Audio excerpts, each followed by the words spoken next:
Efésios capítulo 6, versículos 2 e 3. Efésios capítulo 6, versículos 2 e 3. O primeiro mandamento, acompanhado de uma promessa, é: honra teu pai e tua mãe, para que sejas feliz e tenhas vida longa sobre a terra.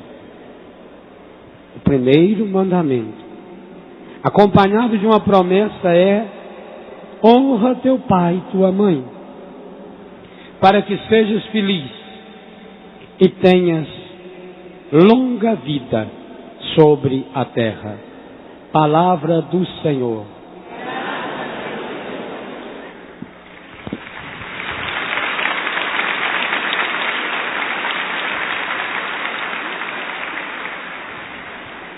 Impressionante como é que no catecismo aparece uma ligação íntima entre aquilo que nós falávamos, e esse nós eu estou incluindo o que o Padre Jonas falou, e a comunhão de um mandamento com o outro. Por isso que a Bíblia deixa claro: quem cumprir um mandamento, com o tempo acaba cumprindo todos os mandamentos. Mas também, aquele que deixa de lado um mandamento, com o tempo deixará todos os outros. Há uma íntima relação. Uma relação tão íntima que Jesus pôde resumir os 10 mandamentos em 2. Em 2 que ele chama de um. O primeiro mandamento: amar a Deus sobre todas as coisas e ao próximo como a ti mesmo. Aqui essa ligação aparece de modo muito explícito entre o terceiro e o quarto mandamento: o dia do Senhor e a vida em família. Qualquer um aqui sabe que não muitos anos atrás havia 2 compromissos sagrados nos domingos. Primeiro, participar da missa, ou lá onde não tinha missa, participar do culto, participar da celebração, participar da missa seca. Eu cheguei a participar algumas vezes da missa seca, ou o culto dominical que nós fazíamos nas roças, por exemplo. Esse era um compromisso. E o segundo, almoçar na casa da mãe.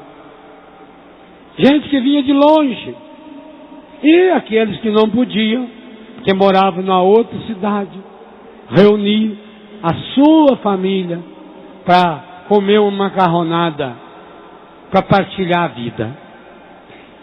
Isso que era tão comum e que infelizmente hoje está se tornando cada vez mais escasso. As pessoas não se reúnem mais para celebrar a vida, porque não se reúnem para celebrar Deus. Há uma íntima relação entre a destruição da família, entre o sofrimento que está vivendo a família e o sentido dominical da nossa fé. E isso é um plano diabólico. Começa com a questão do trabalho, cria-se necessidade para trabalhar aos domingos. O catecismo é muito pé no chão. O catecismo diz que se uma pessoa precisa trabalhar ao domingo, não peca não, se ela precisa. Mas ela precisa ter, antes disso, uma escala de valores. Deus precisa ocupar o seu lugar também no domingo. E é uma coisa interessante. Eu não sei estatística correta, mas eu acredito que pelo menos uns 90% das pessoas que não participam da missa, não é porque precisam trabalhar aos domingos, é porque com o tempo, por causa daquele ateísmo que eu falei, do falso humanismo, com o tempo houve um deslocamento. Ora, vamos tomar como referência essas duas caixas aqui. A Bíblia e os mandamentos, principalmente, quer nos mostrar que no centro da nossa vida deverá estar sempre a pessoa de Deus. Para que a pessoa seja feliz, no centro da sua vida, marido e mulher, pais e filhos, companheiros de comunidade, Deus precisa ser o centro. A nova era e o pecado foi conseguindo, pouco a pouco, tirar Deus do centro. Esse é o processo que eu falei antes. Vai tirando devagarinho Deus. E vai colocando quem no centro? A pessoa. Eu não vou à missa porque o centro da minha vida sou eu. É uma ideia utilitarista da oração. Para que eu vou acreditar em Deus? Qual é o lucro que eu tenho acreditando em Deus? O que eu ganho acreditando em Deus? O que eu ganho indo à igreja? O centro é a pessoa.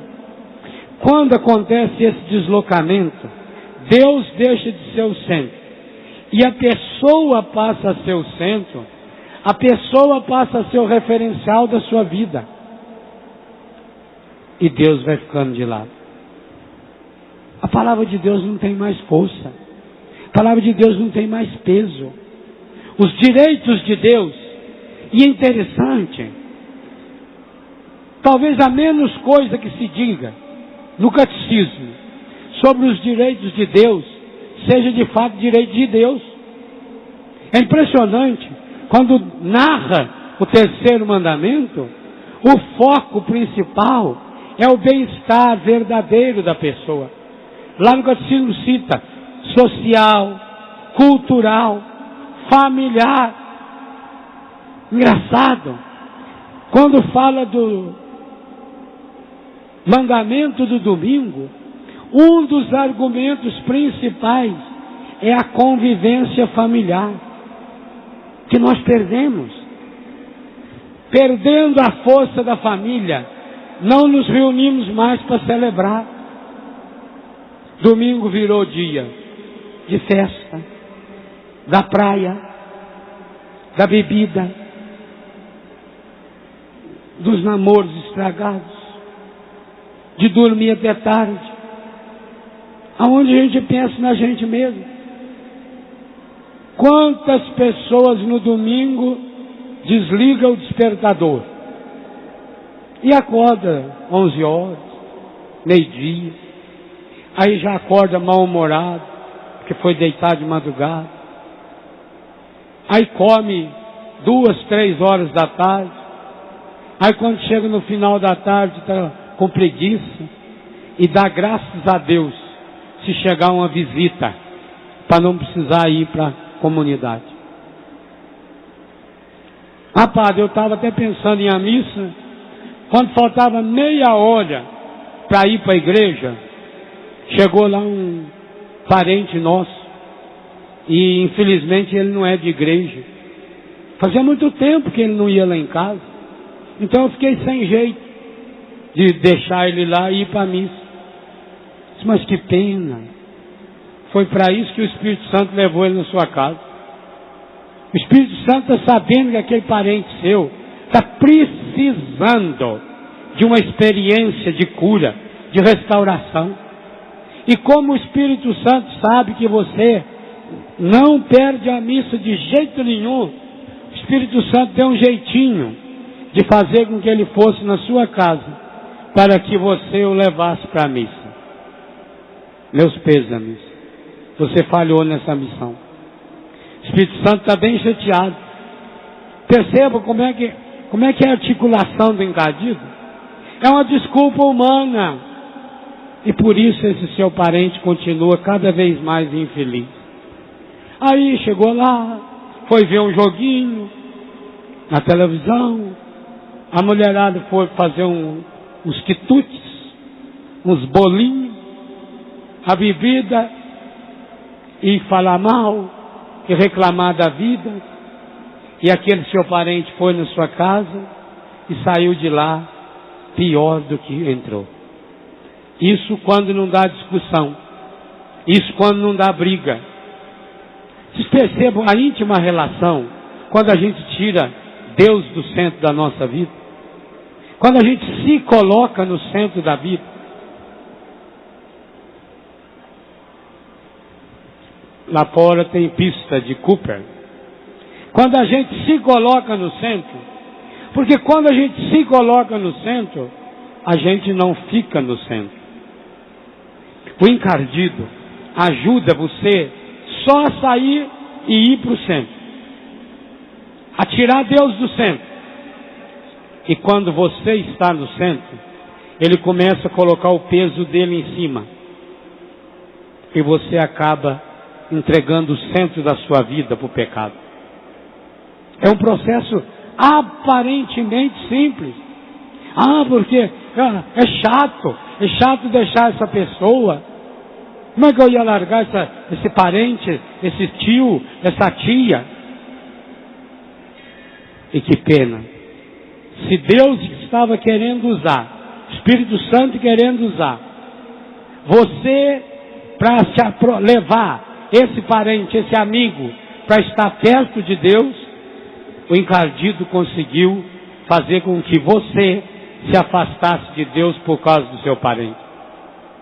Meus irmãos, quando nós deixamos o lugar de Deus ser ocupado por qualquer outra pessoa, por qualquer outro acontecimento, seja a pessoa mais importante da sua vida, pode ficar tranquilo, infelizmente, em pouco tempo, o centro da nossa vida será ocupado pelo demônio e por tudo aquilo que lhe pertence.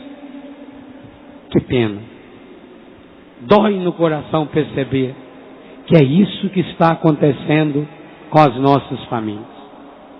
E esse é um processo medonho, porque a Europa e os Estados Unidos passaram por esse mesmo processo. E não faz muito tempo, não.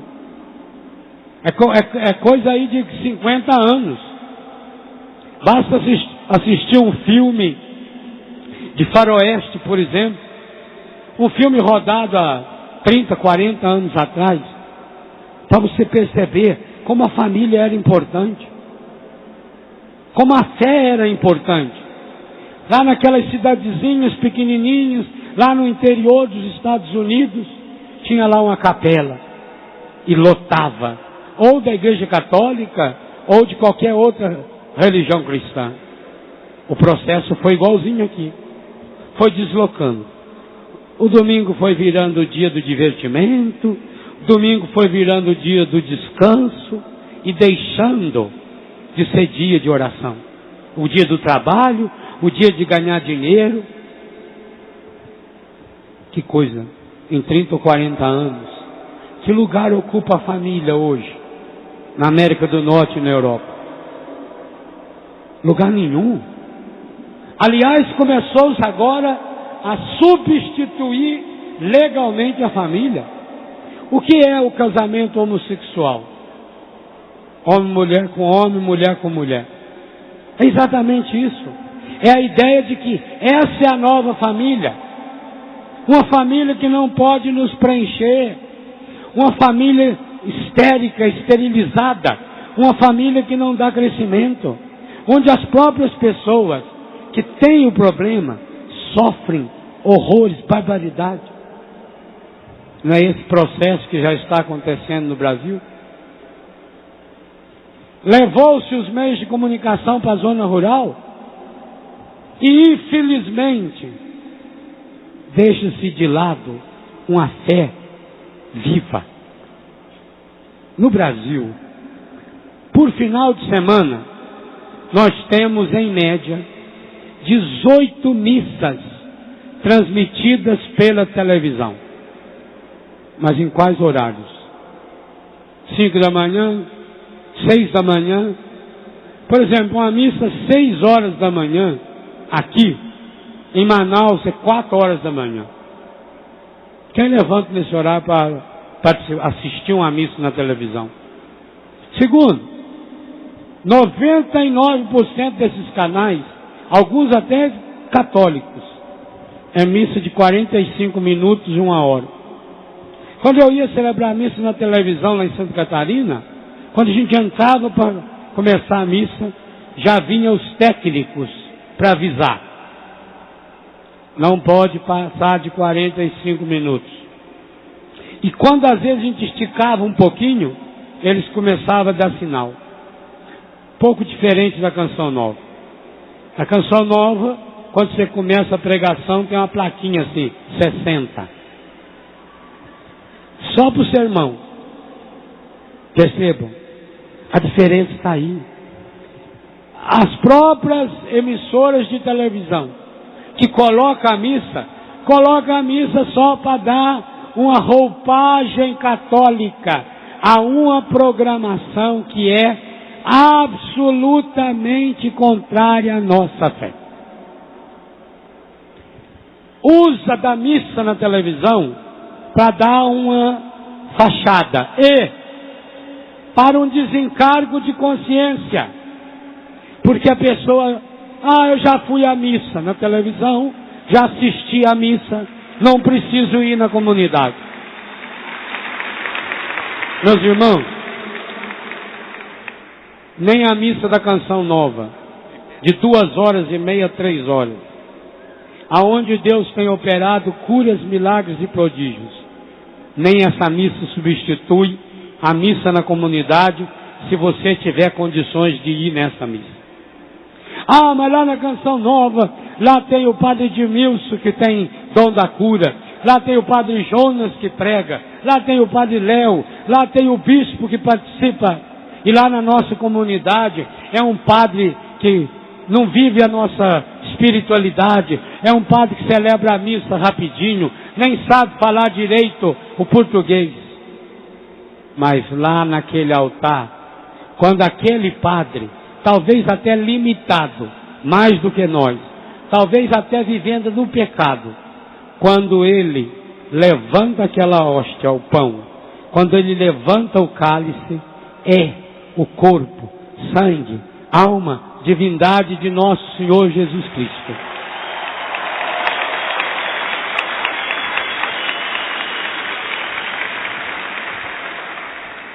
Então o senhor está dizendo que a missa da televisão não vale.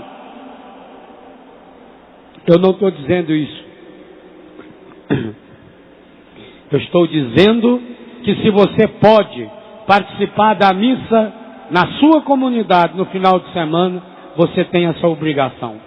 A igreja é tão bondosa, a igreja é tão misericordiosa, que inventou essa história da missa do sábado, para valer para o domingo. Olha bem, eu acho um absurdo isso. Ninguém almoça sábado para economizar o almoço de domingo.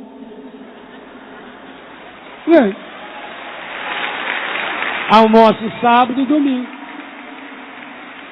Mas a igreja, aqui é uma coisa importante. O preceito dominical vale no sábado para quem não pode estar na comunidade no domingo. Uma pessoa que trabalha no hospital, por exemplo, ou num restaurante, ou numa feira, e que não tem condição. Ótimo, então vai no sábado. Ou qualquer outro dia da semana. Se não puder nem no sábado, nem no domingo, vai na segunda, vai na quarta. Mas precisa assumir como um compromisso. Outra coisa importantíssima. A missa não é uma teoria. Não é uma oração bonita só. A missa é participação. É família. Por isso que a família é chamada a igreja doméstica. Porque aquilo que se realiza na igreja, realiza-se na família. É na família que a família, os membros da família, é ali que eles sentam para partilhar a vida. A mesa é o lugar sagrado da Bíblia. É ali que se senta e pede igualdade. Como é bonito quando reúne na família e cada um dá um pouco do que tem. Se você observar bem, um almoço familiar bem feito, ele tem o ritual de uma Eucaristia. A acolhida, a alegria, a partilha, a reconciliação. A mãe que faz o irmão pedir desculpa um para o outro, sentar junto. O momento de alegria, de celebrar as vitórias. Um todo feliz porque conseguiu um novo emprego, porque conseguiu trocar o carro. É o momento do glória. Como é bonito, cada um dá um pouco do que tem. É aquela filha que fez um prato e trouxe, o outro trouxe outro prato, o outro trouxe a bebida. Chega na hora de fazer, está ali a filha ajudando a mãe, o filho ajudando, o pai conversando. É o ofertório. É a consagração na doação de cada um. É o momento em que a família se reúne e reza, agradecendo a Deus aquele alimento. Olha que maravilha. É uma liturgia doméstica.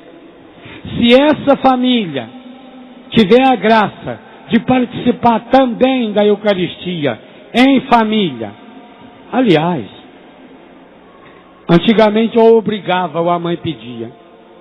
Que alegria da mãe quando via a sua família sentada, reunida.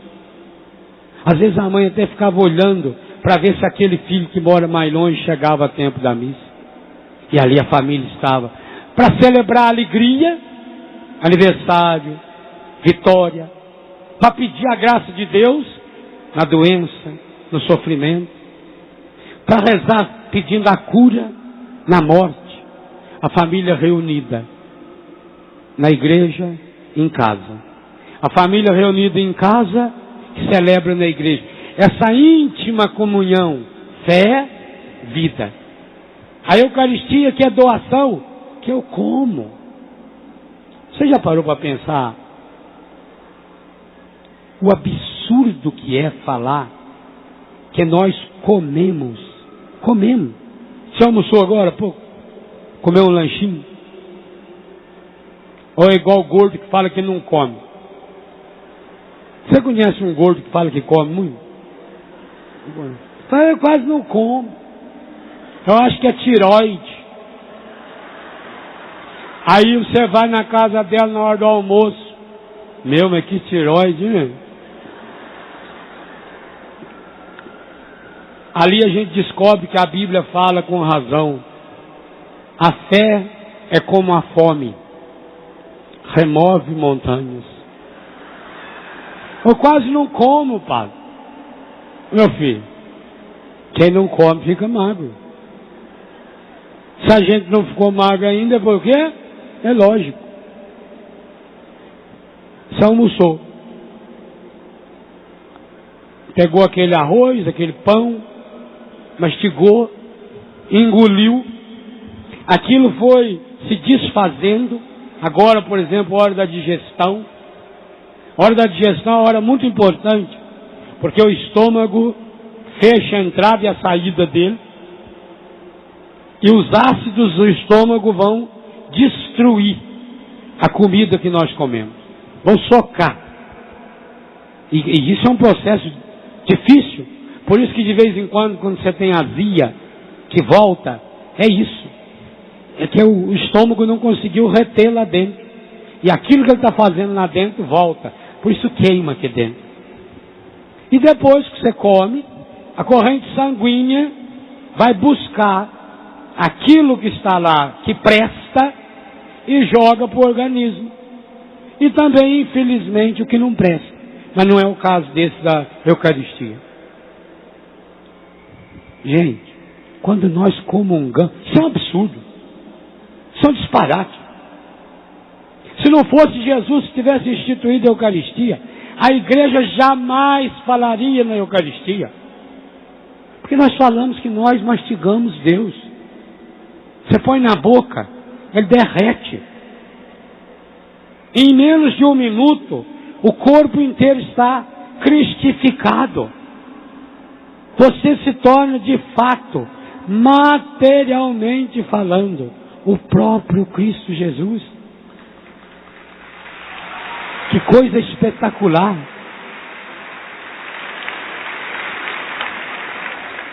Aí você entende como é mais fácil uma família superar os seus problemas se cada membro da família está cristificado. Muito mais simples.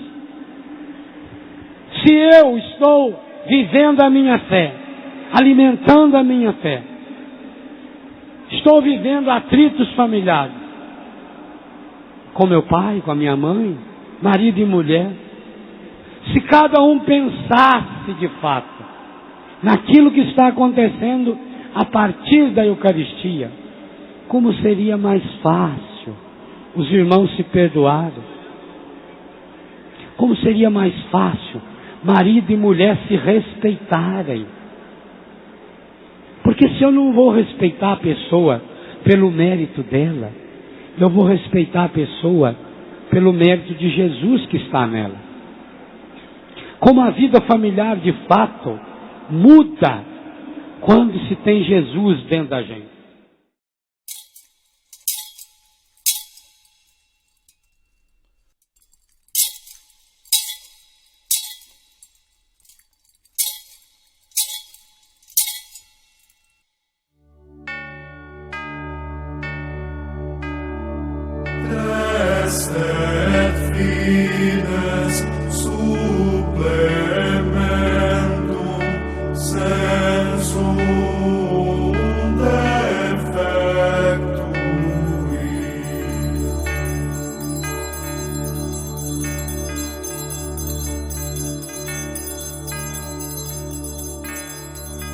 Senhor, quando te vejo no sacramento da comunhão, sinto o céu se abrir e uma luz a me atingir, esfriando minha cabeça, esquentando meu coração.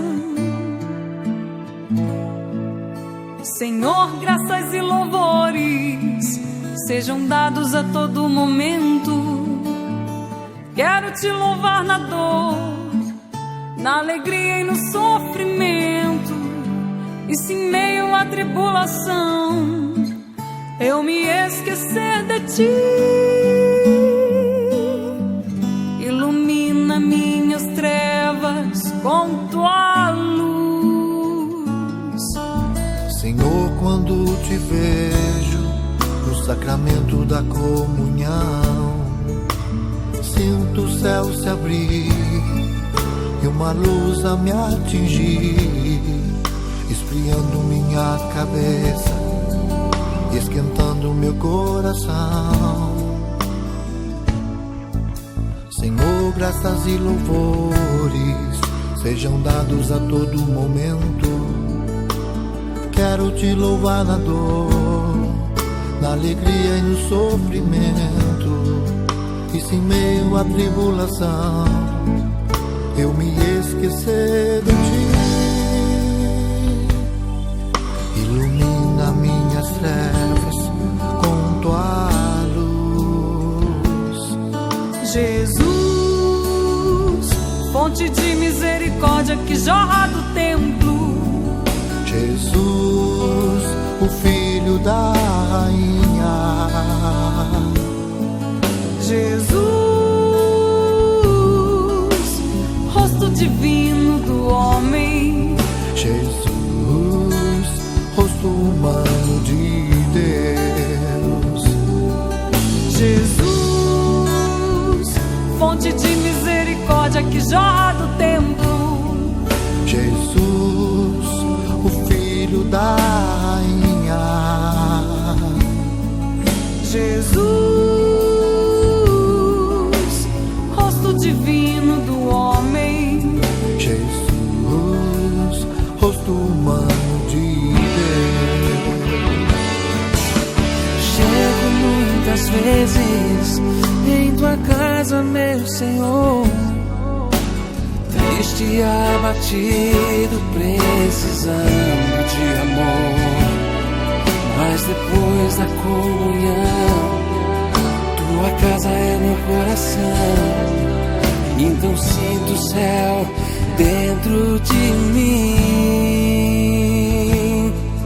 Não comungo porque mereço, isso eu sei, ó meu Senhor. Comungo pois preciso de ti. Quando faltei à missa, eu fugia de mim e de ti, mas agora eu voltei, por favor aceita-me. Jesus, fonte de misericórdia que jorra do templo. Jesus, o Filho da Rainha. Jesus, rosto divino do homem. Jesus, rosto humano de Deus. Jesus, fonte de misericórdia que jorra do templo. Jesus, o Filho da Rainha. Jesus, rosto divino do homem. Jesus, rosto humano de Deus. Jesus, fonte de misericórdia que jorra do templo. Jesus, o Filho da Rainha. Jesus, rosto divino do homem. Jesus, rosto humano de Deus. Jesus, fonte de misericórdia que jorra no templo. Jesus, o Filho da Rainha. Jesus, rosto divino do homem. Jesus, rosto humano de Deus. Jesus, fonte de misericórdia que jorra do templo. Jesus, o Filho da Rainha.